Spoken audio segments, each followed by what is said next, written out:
So fast forward until 2015. Marty has recently been reassigned and he's the CEO of the Adventist Hospital in Haiti. So Marty is in Haiti. We're at Adventist Hospital in Haiti. And this is where we have a clubfoot clinic in here where they use the MD orthopedic braces. Come with me, let's go see. We're going to go visit some kids in the clubfoot clinic today and see how they're getting along with the brace. He is the chief orthopedic surgeon in Haiti, in charge of the clubfoot. Thanks to John, we have the brace. Thanks to Dr. Alexi, we have the expertise to be able to apply the brace. Taping a TV show in Creole that will be able to be broadcast over 100 stations in Haiti. Millions of patients will watch this. We're making awareness of the clubfoot procedure because a lot of people have clubfoot in Haiti. They don't know this is available. So we're going to let the Haitian community know, and they're going to be able to call Dr. Alexi, and he's going to be able to give them a location near them. This part of La Piste camp in Port-au-Prince was set up nearly 5 years ago to provide free basic housing to some of those who were disabled in the 2010 earthquake. Jean-Baptiste is one of them. He was working in a shop when the quake struck. As he was trying to get out, a wall collapsed, trapping his leg, which later had to be amputated. He and his 4 children now struggle to survive. Because of my amputated leg, even though I'd like to go to work, I can't. Sometimes people give me some food for the kids, but sometimes they can go for days without eating.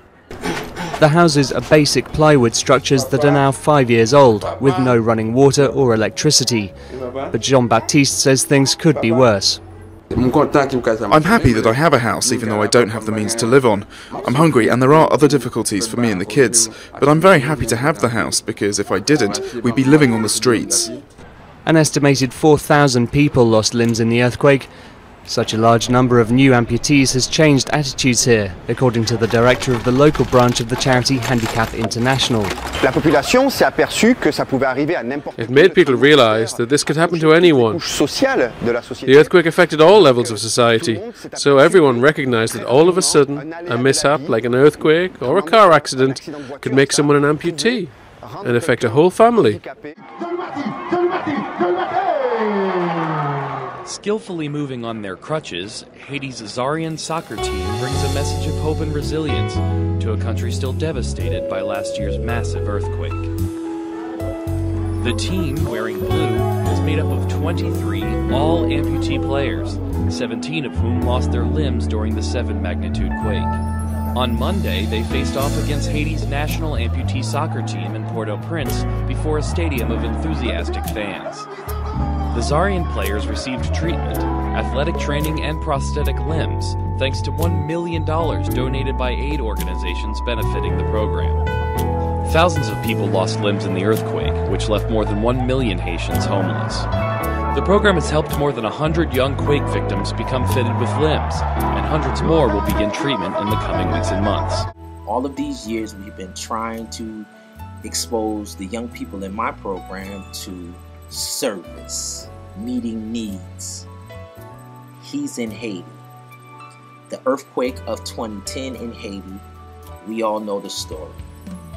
Devastated Haiti. Very first on the ground, arriving the day after the earthquake struck and tore Haiti's capital, Port-au-Prince, apart. The scenes that greeted us on arrival and the events of the following days and weeks were heartbreaking. This is where people have come to sleep. They say they're afraid to go back into their houses. They think something else might happen. And as you move around Port-au-Prince, there's almost no rebuilding going on either. Companies like the Florida-based Ashbrit Incorporated are waiting and lobbying for the massive construction contracts that will inevitably be handed out by the Haitian government. But 6 months on, few major reconstruction contracts have been awarded. While the company waits for contracts, more than 1.5 million people are living in over 1,200 camps, most of them under tarpaulins. We've visited dozens of camps like these in the last 6 months, and we've spoken to hundreds of people living in them. Everywhere you go, the anger is the same. It's been 6 months now since the earthquake hit. Tell us about how bad is the situation now?